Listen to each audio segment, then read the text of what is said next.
This program is about unsolved mysteries. Whenever possible, the actual family members and police officials have participated in recreating the events. What you are about to see is not a news broadcast.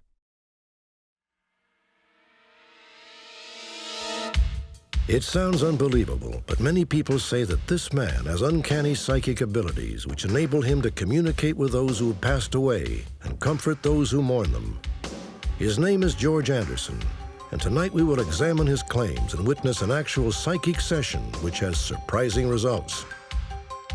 In September of 1988, David and Cynthia de Wallaby were shocked by the brutal murder of their 7-year-old daughter, Jacqueline.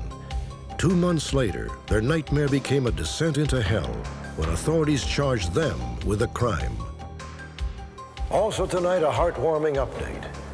Thanks to our viewers, a woman has finally found her long-lost brother. Join me for their joyous reunion on another edition of Unsolved Mysteries.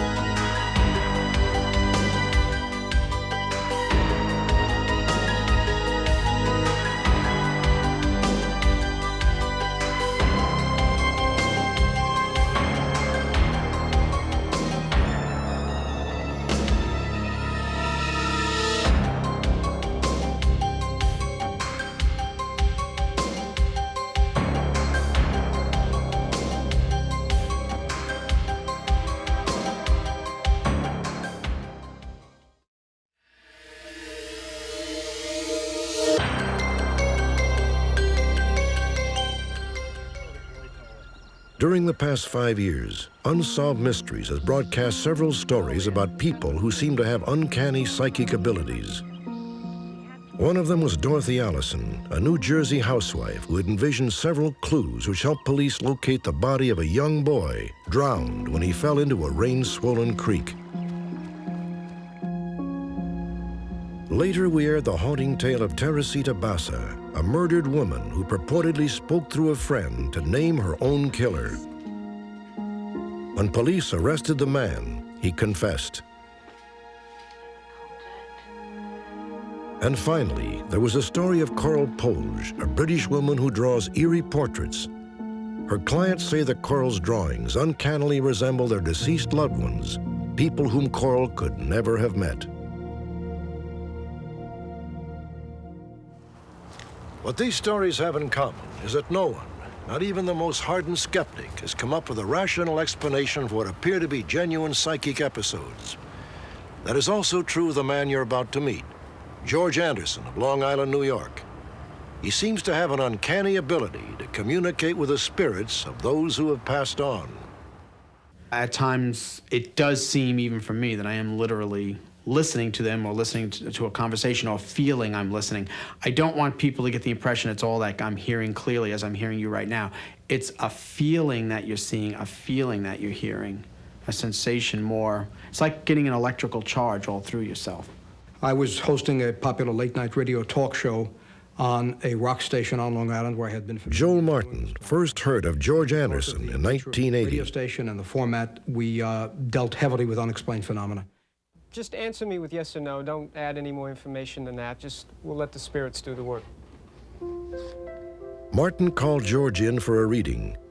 According to both men, they had never met before, and George says he knew nothing about Martin's background. When George conducts readings, he sometimes makes random marks on a pad to enhance his concentration. George himself does not appear in our recreations of his readings, which are based on eyewitness accounts and transcripts. He's saying yes, you're saying And no. he started to talk about Shirley, my late wife, who had been killed the year before. In 1979, she was hit and killed by a car crossing a street in New York. Do you take the name of Shirley? Shirley? Does that name mean something to you? Yes. She says you know her. She's recently passed on suddenly. Yes. She points to her face and to her head. Pain, maybe something happened that I'm feeling, the pain is coming through me. I'm feeling pain in the head and the face. Maybe a car accident. How do you know that? Well, she's standing right behind you. No, you can't see her. Only I can see her. She's a spirit. She's right there. Yes, stricter. Then he did something that made me realize something legitimate was going on that could not be explained by any way that I could reason. She's pointing her finger, she's waving it back and forth very quickly like that. Stop it. Whenever she was annoyed at me, she would say, "You're like a little boy. You're just like a little..." But that was only a private thing that she and I knew. Nobody would have known that.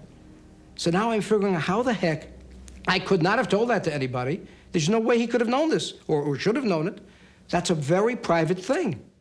Also, there's another male friend. Joel Martin persuaded George Anderson to undergo tests with the acting chief of neurology at a New York City hospital. According to Martin, George's EEG was extremely unusual. While George conducted a session with an off-screen subject, half of his brain registered sleep, while half showed normal waking patterns. The neurologist who conducted those tests, he said he had never seen anything like it before. And is it what we expect to see? No. Is it what's supposed to happen? No. Is something unusual going on? Yes. Joel Martin had always considered himself a skeptic at matters of the paranormal. After meeting George Anderson, he became a believer. Martin began to give George a significant block of time on his radio call-in show. And George Anderson became something of a celebrity in his hometown. George was born in Lindenhurst, Long Island, New York in 1952. When he was 6, George was stricken with a severe case of chickenpox. He almost died, and immediately afterwards, he says he began to hear voices and see visions of people who had recently passed away. Something about water. Eventually, George's parents, strict Roman Catholics, resigned themselves to their son's apparent abilities. George began to earn his living by conducting psychic readings. To date, he has held such readings for thousands of people. There's no reason to think they won't continue that way. It's good. Barbara and John Licata contacted George Anderson in 1982, 4 months after the death of their 16-year-old son, David. David had gone out to a party. If I'm quiet, I can still hear his footsteps going out and the door slamming shut. He had to be in by 12:30. I went to bed, but I laid there awake because I don't sleep until my kids are in. And at 1:30, I got up because it was unlike David not to call.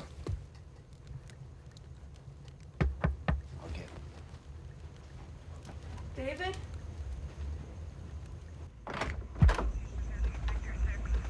Mr. Licata? Yes? Mrs. Licata?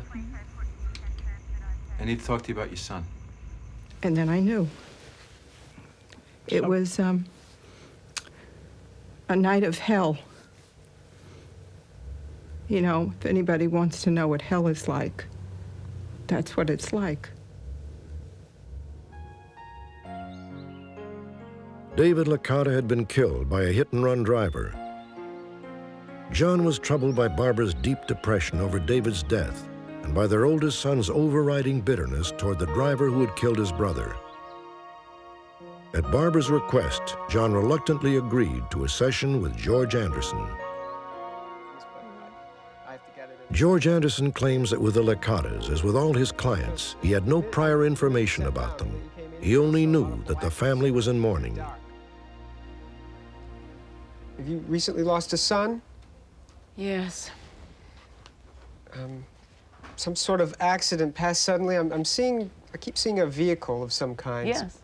He's saying he was at the wrong place at the wrong time. He's 16? Was he about 16? Yeah, he was 16. He's telling me it's very confusing because he's very restless. Was he very emotional? Yes. Very emotional. Yes. Because he's talking a mile a minute. I can recall their son David coming through very strongly, very high-spirited personality, no pun intended, and also very anxious to reach out to his parents to give them and his family the assurance that he was all right. There were a lot of things, very specific pieces of information that came forth in this reading that there was no way that George could have known, because he didn't even know who I was, much less link me to this information. A lot of hostility. He's saying hostility about this. His brother, your son. Yes. Very hostile, still holding bad feelings. Yes. He's saying, forgive. Gotta forgive. If he can forgive, everybody else should be able to forgive because he's the one over there. I felt this enormous relief when we made contact with David through George. It was a total relief because I felt like you arrived, you're in the other world, you're still alive, and I will see you again. And there's a reason for all of this. I don't know what the reason is, but I will see you again. 6 years almost to the day after David Licata died, another boy, David Elliott of Rochester, New York, was killed in a snow skiing accident at the age of 17. Several weeks later, the deaths of the two boys would become oddly intertwined when John Elliott bought a book about George Anderson called We Don't Die. The book dealt with a case of David Licata. While John Elliott was reading it, he dreamed he had a session with George Anderson. In the dream, George said he saw John's son David standing with David Licata. You take the name David because I'm seeing David Licata with a soccer ball, and he's telling me that your son's name is also David.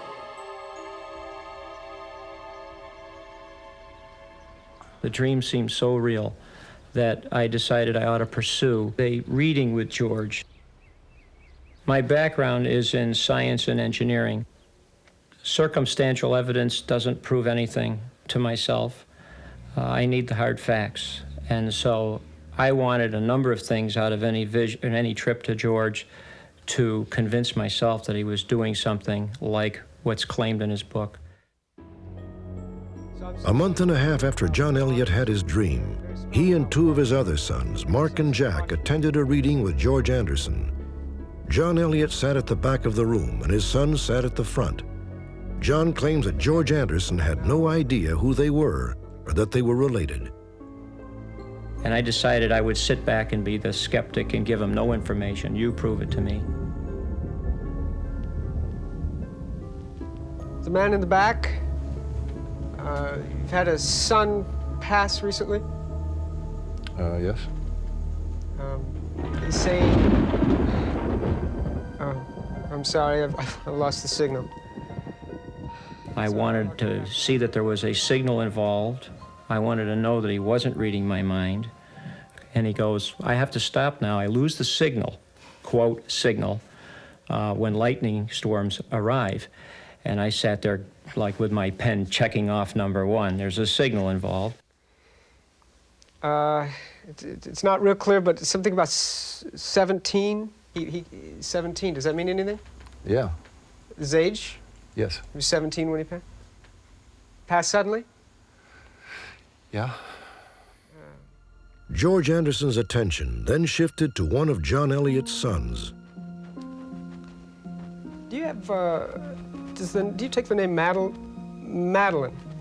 Yes, A mother vibration, maybe grandmother? Yeah. Grandfather, Donald. Married to Donald? Yes. They're around you now. Now your grandparents are moving over behind this young man here. They're saying they're protecting. Are you two brothers? Yeah. Yes, they're saying yes. Sport. I'm getting a lot of sports here. Do you play? I'm seeing some sort of a hoop or and a ball, maybe basketball. And then Mark spoke up at soccer. I play soccer. And George says, oh, this is really strange. And I'm listening to all this and saying, now what could be strange to a psychic? Net hoop And what was really strange in my mind is if he's got this vision of a Licata boy with a soccer ball, that would even be strange to a psychic. Oh, okay, now I understand, because all of a sudden I'm seeing David Licata is there, dressed in his soccer uniform. I'm seeing David Licata. He's wearing his soccer outfit. He's here as a clue. the name David and soccer. Do you take the name of David? Yes. Yes. You're David. You're father of these two boys. Yes, I am.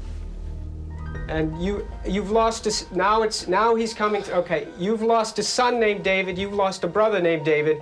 Finally, he's coming through. Boy, that was freak. I didn't know why. David Licata is there. He's saying yes. Now your son is coming through. They're talking and almost laughing about it. He used him as very clever but very freaky. Your son is coming. I'm sitting there having George relive my dream, and my parents identified, and I would call myself numb. I sat there and was amazed by just about everything I'd asked for happened, and I came away without being able to doubt him. I definitely have changed my attitude towards a life after this. Over the years, I've learned to accept and believe that David, as well as all the rest of my relatives, are with us all the time.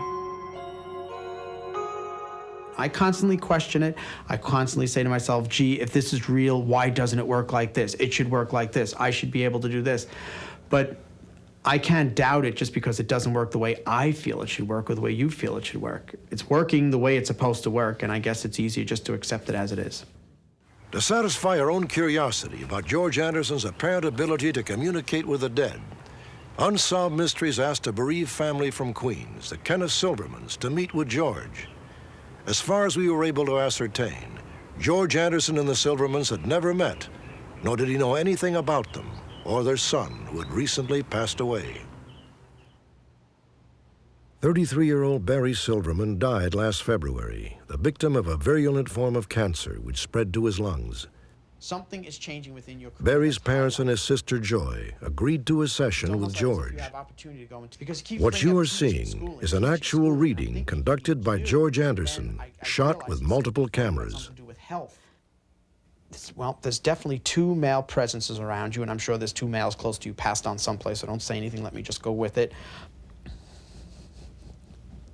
Someone also claims to be your dad. Your dad passed also? Yes, because somebody's behind you.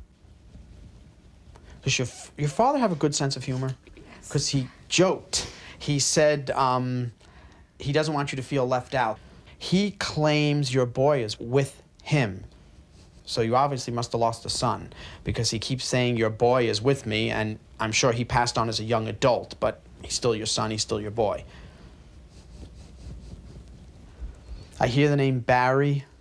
Does the name Barry mean anything to you? That's our son. Barry says the message that I just gave you, this is how you'll know it's for real, that it comes from Barry. Why do I feel as if I lose my air? Does that make sense? Yes. The injury I feel is in here. Right. And he said, I'm losing my air. So there's like pressure in my chest as if I'm injured in the chest, but I'm obviously feeling whatever the circumstances are. Were you concerned you let him down? Yes. Because he keeps saying, you didn't let me down, you didn't let me down, you didn't let me down, but he directs it at you more specifically. Because he pointed at you, and he keeps saying, you didn't let me down. I did let him down. I'm glad he said that. Very sensitive, warm guy. He sends his love to the three of you. Because he says to you specifically now when you leave, it's like he's giving orders. He says, when you leave here with peace. He says, you didn't fail me, and he says, now you stop feeling guilty. And he says, you let that go and put your heart at rest. He says, because he's all right, he's at peace. Until we meet again, go on with your lives. Try to be as happy as you can be. Until we meet again, know that you'll be with me again. One thing about him, he's honest. You hear it from him, you'll know it's for real. And with that, he withdraws with the others, pray for us until we meet again, and there they go. Okay, you can relax. Away they went. I feel a lot better, I really do. I feel that Barry's really with us, and you know, we'll be together someday, and, you know, though that doubt is, you know, human beings are funny. I guess you never get rid of it completely, but I feel much more convinced. I am just so relieved to hear that he's not suffering and that he's happy. And I do believe he spoke with George Anderson, and there's so many things that he has told us that were so true that I feel so much better. I feel very relieved. I'm still skeptical. I'm still have my days where I'll walk upstairs and I'll call my best friend in New York City and I'll say to him, this stuff's all a bunch of bull. I don't know why I keep doing this. But then that's few and far between. Then there are the times where you know something is happening that you cannot explain. Plus, when you see the effect it has on the people in a positive way, where it helps them, I guess it's my job to mind my own business and stay out of it and just continue to be the instrument and let the person receive what comfort comes from it. And that's what I try to do. As much as we might want to believe in George Anderson's abilities, our rational, logical minds tend to discount them.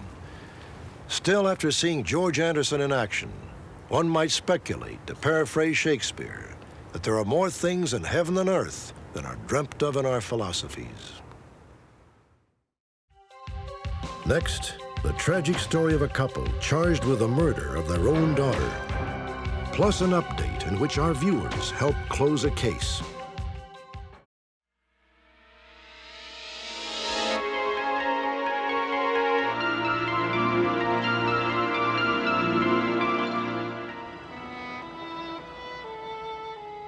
(1947), a small California town near the Oregon border. A woman walking home from the grocery store found an abandoned 2-year-old girl who had been severely beaten. Baby, are you all right? Oh my God, come with me, sweetie. We'll get some help for you. Through newspaper articles, the little girl was identified as Mary Jane Medlin of Selma, Oregon. Police arrested Mary's mother and her boyfriend on charges of child abandonment and assault with attempt to commit murder. Both were sentenced to 20 years in prison. Mary, her older sister Leoma, and her baby brother Jimmy eventually became wards of the state and were placed with different families. In 1991, Mary finally found her sister Leoma. They immediately joined forces to find their younger brother Jimmy, whom Mary had only seen once when he was just an infant. I feel that the missing link is Jimmy to make our family complete. And I would like to know where he is, what happened to him, what kind of a life he has, and like him to know that we're here and that we're his sisters. The night of our broadcast, Jimmy was not watching Unsolved Mysteries, but his adopted sister was. She immediately called her mother, who then contacted Jimmy. His name is now Donald Barrow, and he was just as anxious to meet his sisters as they were to meet him. 2 weeks after our broadcast, Donald and his family drove from their home in Fresno, California, to Mary's home in Placerville. Donald, Mary, and Leoma had not seen each other in 45 years. You must be Donald. I am. Oh, we didn't think you were gonna make it. The one thing that I was concerned about is, was it going to be okay? God, you look so good. There is a resemblance. And I knew when I met him out of the car that it is okay. And I am so happy.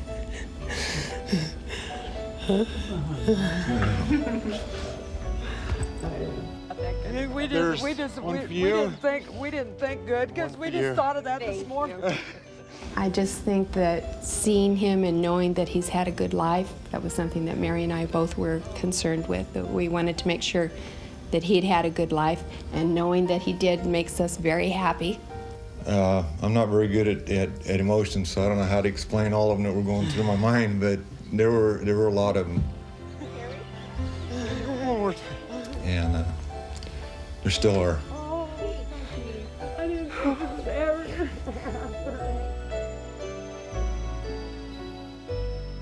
Now I'm gonna find out what it's like to be a baby brother. And I still get to be the oldest sister. And we all know I'm the middle child.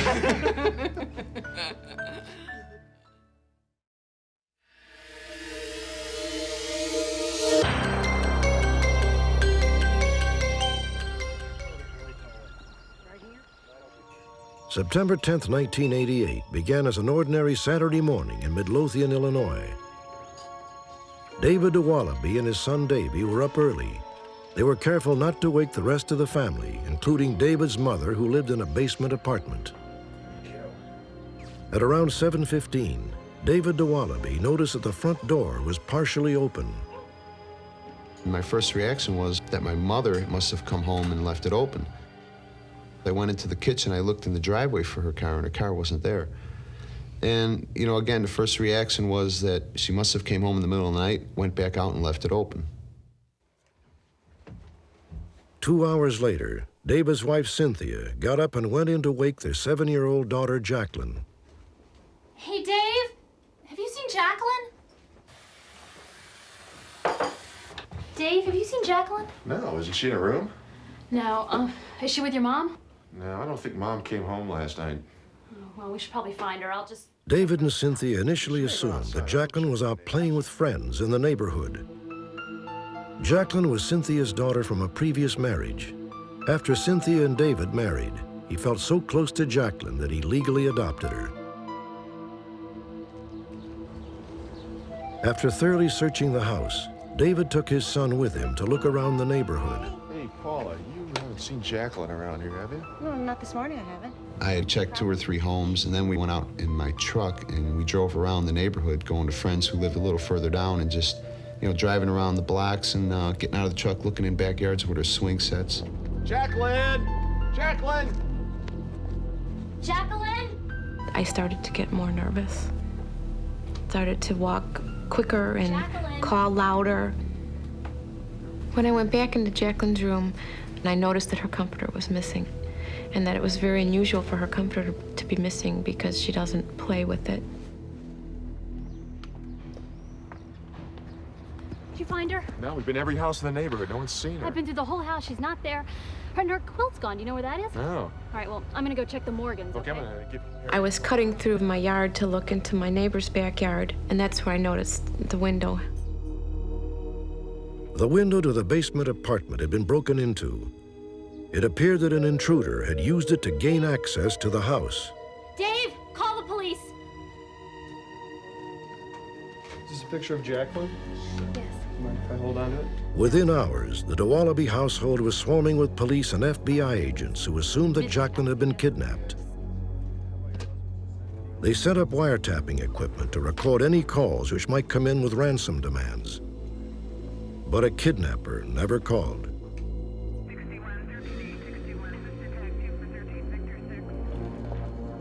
Four days later, Jacqueline's body was discovered in a vacant field in the adjacent community of Blue Island, Illinois. Found at the scene were the comforter from her bed, her nightgown, and a 26-foot length of rope which had been wrapped around her throat. It is difficult to imagine a parent's agony upon losing a child. But imagine the additional horror of being accused of killing your own daughter. That is exactly what happened to David and Cynthia de Wallaby. Indeed, to this day, some investigators are still convinced that David and Cynthia murdered Jacqueline, despite their long-standing claims of innocence. 4 years later, the authorities continue to ask the same question. If the de Wallabys did not kill their daughter, then who did? Did you like to sit down or something? No, it's fine. What else? What else? What time did you get up this morning? From the moment they were notified, the police investigation into Jacqueline's disappearance was two-pronged. He said he didn't know he hadn't seen her. While they pursued the possibility of a kidnapping, they began a detailed questioning of both Cynthia and David. At that point, your wife was still asleep. Right, she was still sleeping. Isn't that kind of strange? I mean, I know in my house with my kids, one of the kids get up, it's like the whole family's up. You know? Well, no, they like to sleep, so we let them sleep, and they, It was hard answering their questions because telling the police that you woke up around 8 isn't good enough. They wanted us to get it as close as possible, and so we were forced to try to get really close to times when really all that was on our mind was Jacqueline. I didn't want them asking me questions, although you answer them as you're walking past them and pacing, but it was just totally chaotic. And the repeated questions of what did you do in the morning, it seemed so senseless because I said, you know, where's my daughter? Just find Jacqueline. That's all I wanted them to do. Yes, we did all this. I know they'll tell you that they felt as though they were being harassed and being accused. I think any reasonable individual's got to understand that you're in the house, your daughter's missing, you're a suspect. Investigators naturally directed their attention to the basement window. Shards of glass on the towel rack. Initially, they believed that the window had been smashed by someone on the inside to suggest that an intruder had broken it to gain entry. Do people call you David? Yes. Are you over 21 years old? Yes. On Sunday, September 11th, the day after Jacqueline disappeared, David agreed to take a polygraph test at FBI headquarters in Chicago. Did you help her plan with anyone to cause Jacqueline's disappearance? No. Please remain facing the front. Did you help her plan with anyone to cause Jacqueline's disappearance? No. Are you withholding any information? As I left, I asked the agent next to me if I passed, and he said I passed with flying colors. Lied to any of the questions? 3 days went by. The police still had no leads to Jacqueline's whereabouts. They requested that David and Cynthia sit and wait. Yeah, I remember the days were very long. You know, the days seemed like weeks. And then the night, Cindy and I would be in the room trying to imagine where she might be. You know, I just remember that's all that was on our minds, is trying to figure out where she could be.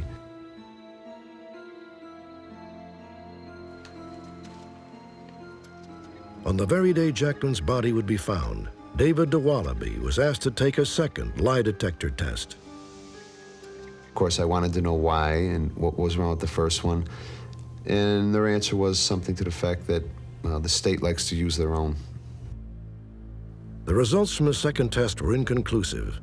The report cited David as an uncooperative subject. However, he believes the results stem from a disagreement he had with a state agent administering the test.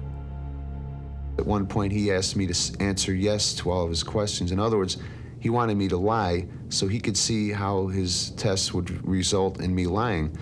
And I said, okay, and like the second question he asked me was, did you kill your daughter?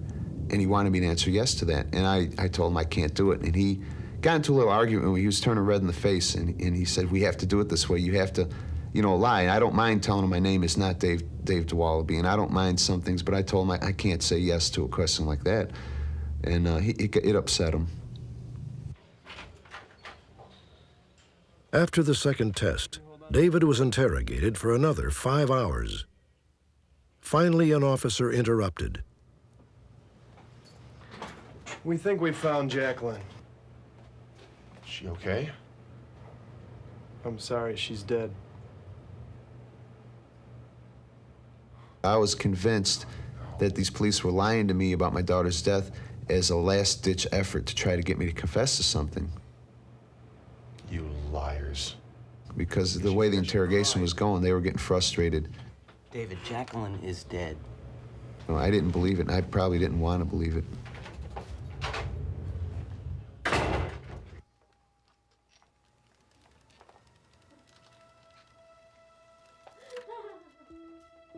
When David returned home and saw his wife and mother, he knew the police had told him the truth.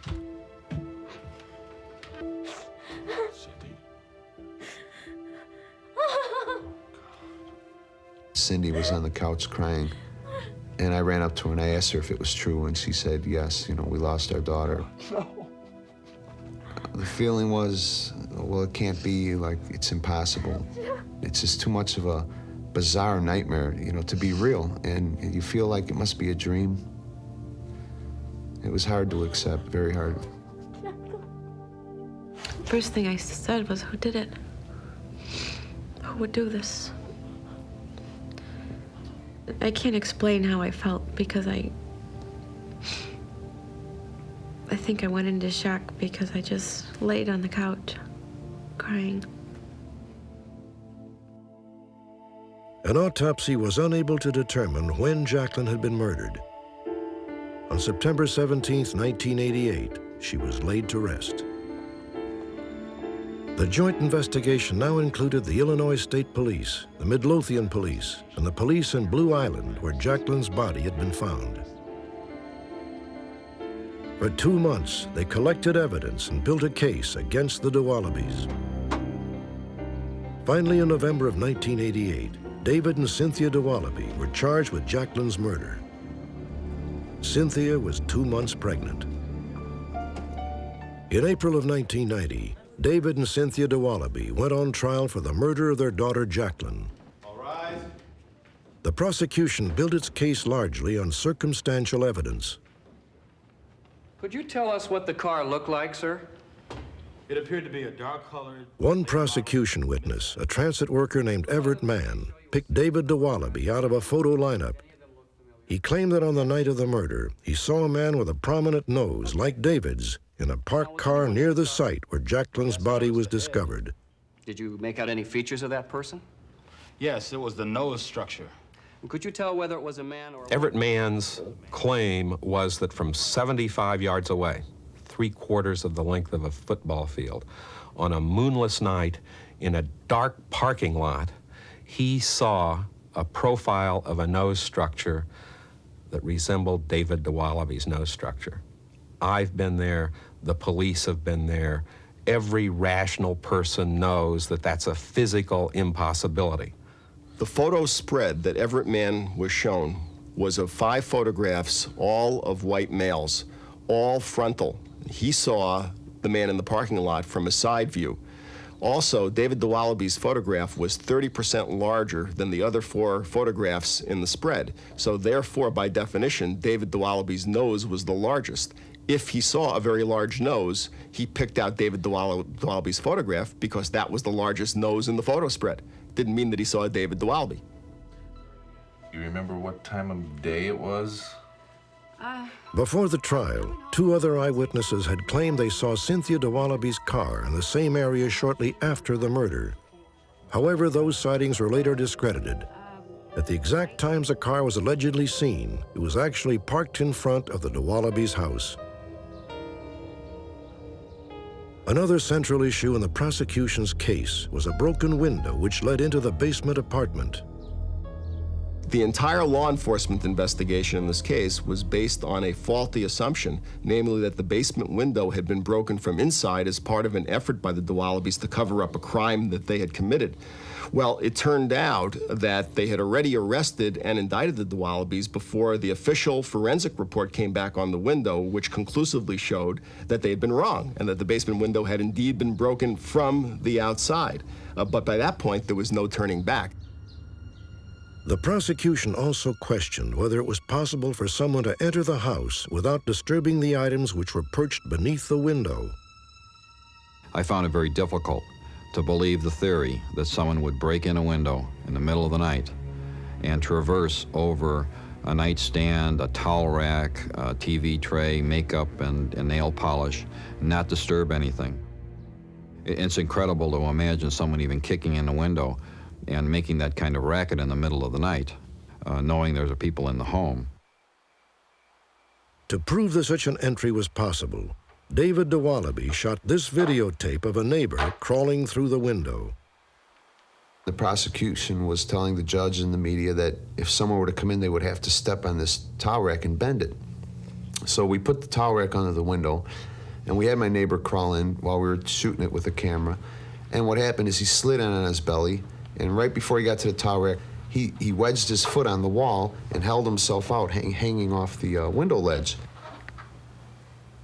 So we proved it to ourselves, and we recorded it so that if there was a chance, we could prove it to others. I ask that the indictments against David and Cynthia de Wallaby be set aside for a The de Wallabys never testified on their own behalf. Before closing arguments, the judge addressed attorneys from both sides without the jury present. It's my position that there is sufficient evidence for David de Wallaby's case to go to the jury. As to Cynthia de Wallaby, and as a legal matter, I'm ruling that there is insufficient evidence for her case to go to the jury.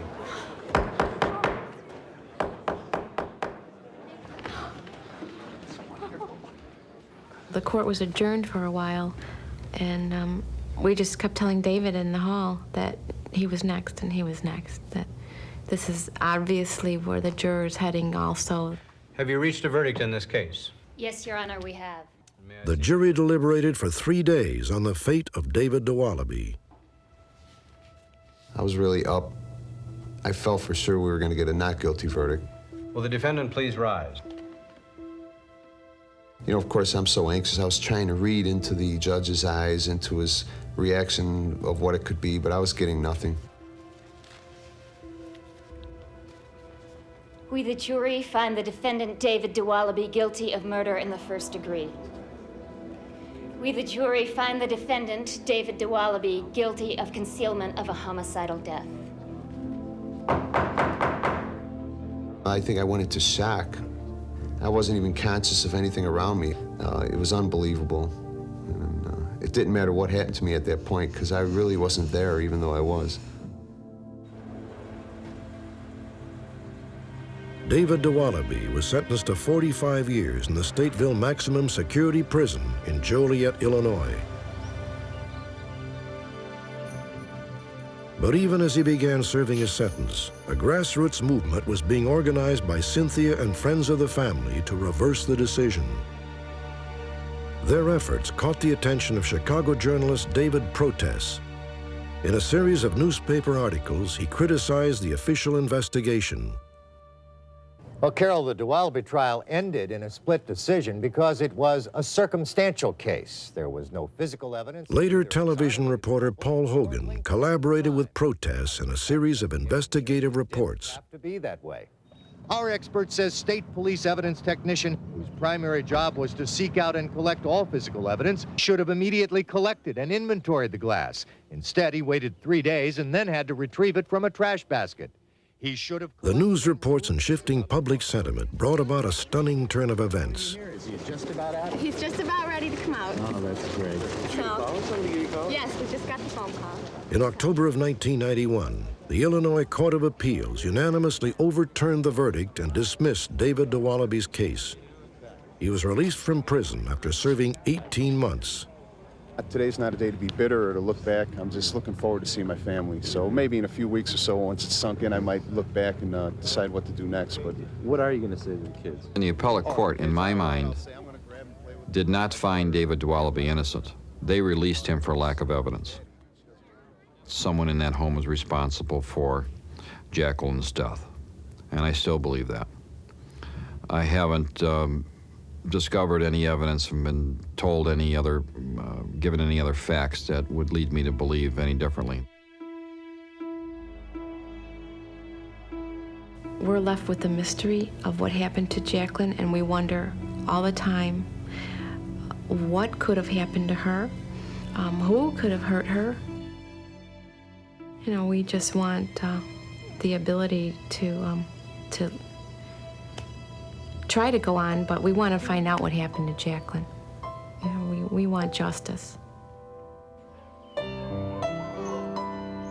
What it all boils down to is we lost a precious little girl. And nothing beyond that is as bad as losing Jacqueline. Going to prison, being accused of this crime, it's all bad, but it doesn't compare to losing Jacqueline. So, you know, that was the hardest part of it all, and we keep falling back on the same, on Jacqueline. Update. After we aired this story, 2 viewers called our telecenter with crucial information which refuted the alibi of one of the original suspects in the case. As a result of the new revelations, the state attorney's office reopened the investigation of Jacqueline de Wallaby's murder. However, at this time, there are no plans to file new charges in the case.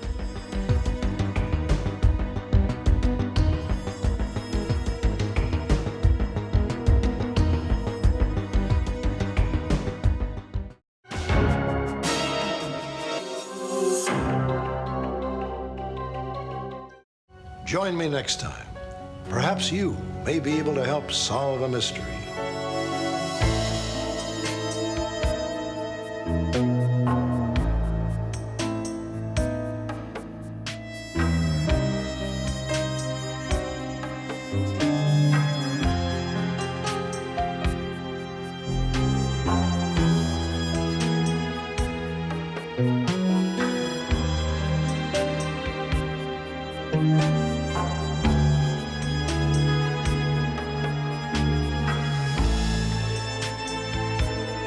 Bye.